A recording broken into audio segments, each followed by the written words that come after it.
Voltamos a falar ao vivo, agora nós vamos direto para o Estúdio 2, onde Daniel Lustosa vai estar lá e vai entrevistar o candidato à Prefeitura de João Pessoa, o Rafael, tá? Ele é do partido UP, o Rafael Freire. Daniel, bom dia a você, bom dia Rafael, seja bem-vindo, sejam aliás os dois. Lembrando, Daniel, que o povo também pode fazer uma pergunta ao Rafael. Manda para o zap da Jace, 988665887. Vocês podem mandar suas perguntas. Por exemplo, o que é que está faltando no seu bairro? O próximo prefeito de João Pessoa, o que é que deve fazer para o seu bairro? É contigo aí, Daniel. Bom dia, Jaceline. Bom dia a você que está acompanhando ao Tambaú da Gente manhã. Rafael já está aqui comigo, seja bem-vindo. A gente tem 15 minutos a partir de agora e eu gostaria de já começar perguntando sobre flexibilização, que esse certamente é um tema que ainda terá que ser gerido pelo próximo prefeito ou prefeita de João Pessoa. Qual o seu posicionamento sobre a forma como as flexibilizações aconteceram aqui na capital e como elas devem acontecer em setores como a volta às aulas presenciais, em relação também ao setor de eventos? Bom dia. Bom dia, Daniel. Bom dia, Jace. Bom dia a todos os telespectadores da TV Tambaú. De fato, a pandemia pegou todo mundo de surpresa. Isso não se pode negar.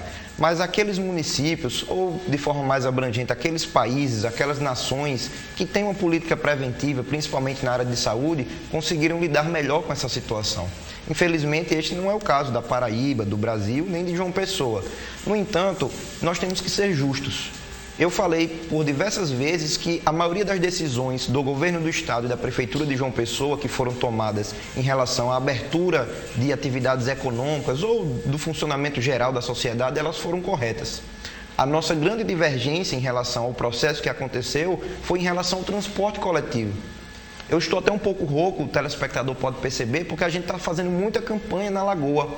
E no terminal ali da Lagoa é uma quantidade imensa de pessoas que estão aglomeradas e nos ônibus. Então nós defendemos uma política de distanciamento social em todos os lugares. Então é preciso que haja um olhar diferenciado em relação a isso. O aumento da frota é necessário, é urgente. Assim que voltou a frota de ônibus em João Pessoa, nós da Unidade Popular, inclusive, entramos com a solicitação junto ao Ministério Público para que o Ministério Público interviesse nesse processo, garantindo a totalidade da frota e não uma porcentagem de 60% ou 70%. Então, hoje a gente ainda vê esse fator e eu acredito que isso se deve muito aos interesses das empresas de transporte coletivo. As empresas não querem colocar a totalidade da frota para rodar. As empresas fazem de tudo para reduzir os seus custos, como, por exemplo, aniquilaram a função de cobrador. E hoje o motorista exerce uma dupla função. Recentemente estávamos numa comunidade, na comunidade Tito Silva, onde um trabalhador de transporte coletivo, um motorista, denunciou que o tão famoso pagamento pela dupla função, ele na prática não existe. Eles continuam recebendo o mesmo valor do salário com apenas algum acréscimo. Em relação à educação, a defesa que nós fazemos é que as aulas só podem voltar com a vacina. Evidentemente que isso é um cenário muito difícil de previsão, então não podemos ser levianos, mas o fato é que nós não podemos voltar colocando em risco as nossas crianças, os nossos adolescentes e os trabalhadores em educação.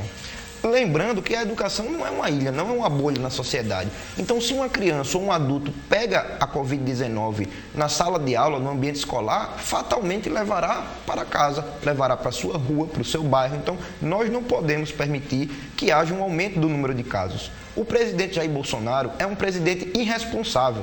Além de ter virado as costas para o povo durante a pandemia, agora está dizendo que não vai comprar a vacina, que é a única possibilidade científica, comprovadamente, de resolver esse problema. Então, nós defendemos com muita responsabilidade que as pessoas, na medida do possível, devem ficar em casa e a Prefeitura deve garantir o distanciamento social também no transporte coletivo.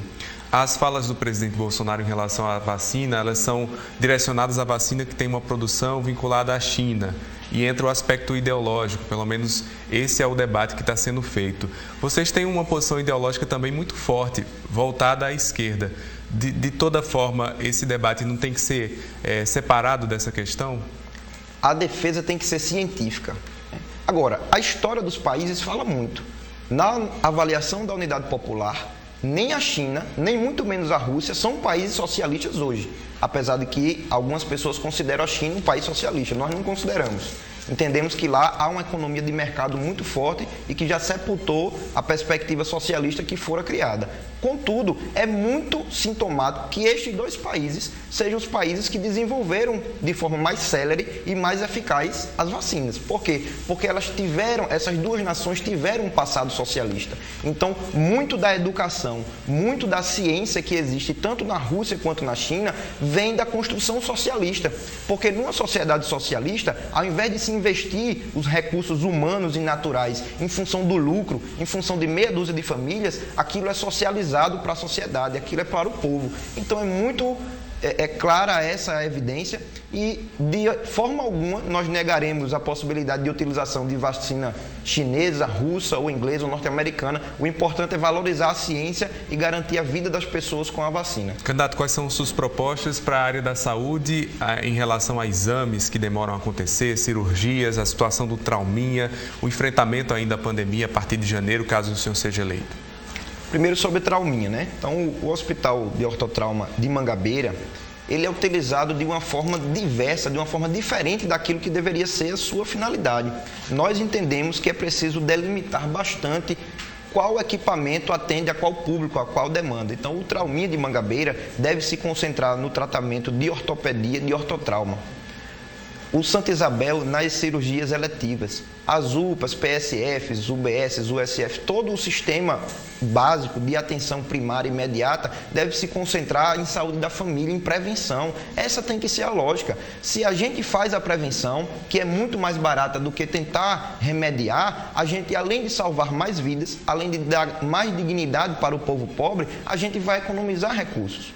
Do ponto de vista da prevenção da Covid-19, além de defender, por exemplo, o não retorno às aulas nas creches e escolas, como eu já falei, nós temos o entendimento de que a Prefeitura deve investir numa campanha maciça de conscientização.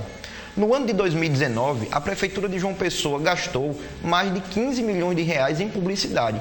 De janeiro a maio deste ano, foram 4,6 milhões de reais em publicidade, e uma publicidade basicamente para falar sobre si mesma, para fazer autopropaganda. Nós defendemos que qualquer verba publicitária, ela deva ser direcionada para campanhas educativas, como, por exemplo, num momento como esse, a necessidade do uso de máscara, de distanciamento social, de álcool e todas as outras atividades que podem ser desenvolvidas na prevenção da Covid-19, assim como, fazendo um parênteses, defendemos que essa publicidade, que a propaganda da Prefeitura seja direcionada para campanhas educativas contra o machismo, para a gente combater a violência que atinge as mulheres fortemente e que na pandemia aumentou ainda mais, contra o machismo, contra a LGBTfobia, contra o racismo. Então é dessa forma que a gente entende.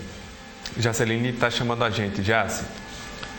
Oi, Daniel. Oi, Rafael. Olha, nós temos uma interação de uma pessoa que está querendo participar. Vamos colocar no ar aqui para que o candidato também acompanhe o que a pessoa quer saber. É a Marli. Gostaria de saber sobre limpeza urbana. Sou do bairro do Rangel. A telespectadora quer saber, candidato, como é que o senhor vai fazer para controlar, na verdade, esse caos que tem se tornado a limpeza urbana em João Pessoa. A gente sabe que o negócio está difícil, a gente anda nas ruas, é lixo amontoado, é o carro que não passa no horário e o resto já viu, né? Muito bom. Quero agradecer à amiga telespectadora por ter feito essa pergunta. Eu sou jornalista e eu tenho dedicado a minha atividade profissional a fazer assessoria de imprensa em entidades sindicais. E desde quando eu me formei, no ano de 2006, na UFPB, que eu presto assessoria de imprensa para o Sindicato dos Trabalhadores da Limpeza Urbana. Então, se tem uma área de João Pessoa que a Unidade Popular conhece, é esse setor. Os companheiros e companheiras que compõem a diretoria do Sindilimp, do sindicato desta categoria, pertencem também ao Partido Unidade Popular.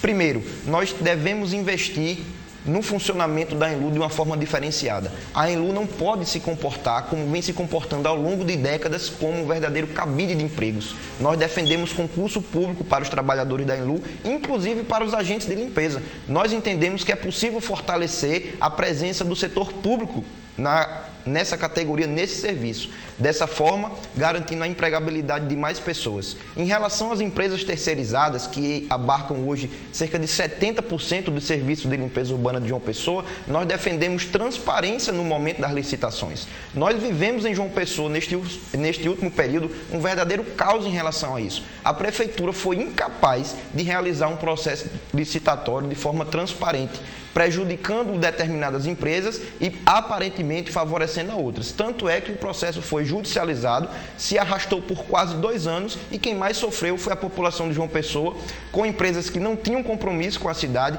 que não tinham compromisso com o poder público e que efetuaram um serviço de baixíssima qualidade.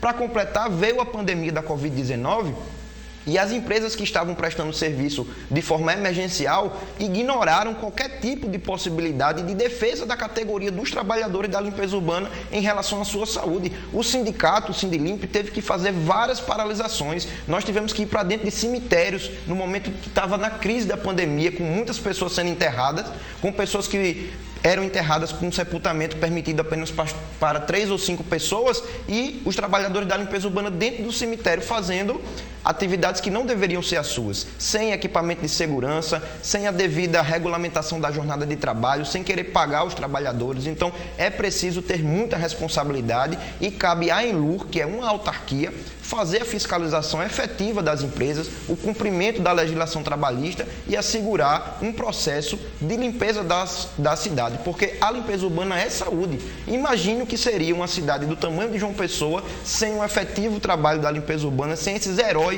os garis que estão na sociedade limpando as nossas cidades. É por isso, inclusive, que o vice da nossa chapa, o companheiro João Batista, é um agente de limpeza, é um gari, porque a Unidade Popular defende uma cidade limpa, o meio ambiente e a saúde das pessoas. Candidato, o seu partido, Unidade Popular, é novo. Acho que a primeira disputa dele não tem representação, por exemplo, não tem tempo de guia na televisão, no rádio. Por que o senhor optou por estar em um partido novo, mesmo com tantos partidos que já foram construídos aqui no país? Por que não também uma aliança com os partidos voltados à esquerda, que é o seu campo ideológico? O porquê dessa candidatura? Bem, a Unidade Popular, ela obteve um registro eleitoral no dia 10 de dezembro de 2019, uma data muito simbólica, Daniel, porque é a data da Declaração Universal dos Direitos Humanos, que é uma pauta que nós defendemos muito fortemente. Primeiro, eu não optei por estar nesse partido, eu sou um fundador do partido. Eu sou um militante com 20 anos de atuação no movimento estudantil e sindical, participei de diversas mobilizações, organizando, fazendo formação política e nós chegamos à conclusão, no ano de 2016, que faltava, dentro da esquerda brasileira, um partido verdadeiramente socialista e revolucionário. Foi por isso que nós fundamos a Unidade Popular e sentimos que dentro do espectro das possibilidades de eleições, de candidaturas aqui em João Pessoa, faltava essa candidatura. A esquerda paraibana ficou subordinada ao senhor Ricardo Coutinho durante muitos anos. E Ricardo Coutinho hoje precisa dar muitas explicações à sociedade que não tem conseguido dar. Então, a Unidade Popular, de uma forma muito independente e construída, desde dezembro do ano passado, tão logo nós obtivemos o registro eleitoral, nós passamos a construir a candidatura à Prefeitura de João Pessoa. E não conseguimos fazer nenhuma aliança, não foi porque a gente não quis. Nós procuramos alguns partidos e também fomos procurados, mas unidade não pode ser construída à força. Unidade tem que ser forjada na luta, nas pautas ideológicas. Então a gente está numa campanha bonita, numa campanha pé no chão. Nós somos excluídos do guia eleitoral, então a gente agradece esses espaços que a gente tem na imprensa para poder falar com mais pessoas, mas a campanha da Unidade Popular ela é diferente. A gente está fazendo muita campanha nos bairros populares, conversando com as pessoas no porta a porta, na Lagoa. Quem quiser conhecer a Unidade Popular, basta ir no turno da tarde na Lagoa, que vai ver a nossa agitação, a nossa panfletagem, um discurso diferente, um discurso anticapitalista. Nós somos um partido abertamente contra este governo fascista do presidente Jair Bolsonaro, a favor da vida das pessoas e contra as oligarquias locais. São 14 candidaturas a prefeito de João Pessoa, a maior parte delas já governou a cidade ou o estado, estão atreladas a poderes econômicos, como sistemas de comunicação, como sistemas de transporte e construção civil, e nós somos uma candidatura independente da classe trabalhadora. Se você, meu amigo, minha amiga, que está nos assistindo agora, se você é um trabalhador, uma trabalhadora, você tem uma opção de voto nas eleições do dia 15 de novembro, vota 80 na Unidade Popular, a chapa de um jornalista e de um gari, a chapa da classe trabalhadora. Caso o senhor seja eleito, teria diálogo com o presidente Bolsonaro? rapidamente, que o nosso tempo está acabando. Olha, é muito difícil ter diálogo com uma pessoa que não quer diálogo. Bolsonaro é resquício da ditadura militar, ele é um fascista, ele defende a tortura. Eu tenho uma militância, inclusive, na área de direitos humanos, no resgate da memória, da verdade e da justiça contra os crimes que a ditadura militar cometeu. Então, o nosso diálogo vai ser com o povo. A gente vai mobilizar essa cidade para lutar por direitos. Considerações finais, 40 segundos. Muito obrigado novamente pelo espaço. Vou repetir um pouco do que eu falei. A Unidade Popular é o partido mais recente do Brasil, por isso estamos excluídos do guia. Então contamos com o seu apoio, com a sua adesão para propagar o nosso trabalho. Acesse o site rafael80.com.br e nossas redes sociais. Conheça o nosso trabalho. Vamos à frente. Dia 15 de novembro, vote 80, Unidade Popular, Rafael Freire para prefeito de João Pessoa. Obrigado, Rafael, pela sua participação. Amanhã a gente volta, Jaceline, com o candidato João Almeida do Solidariedade. Obrigada, Daniel. Obrigada, Rafael. Olha,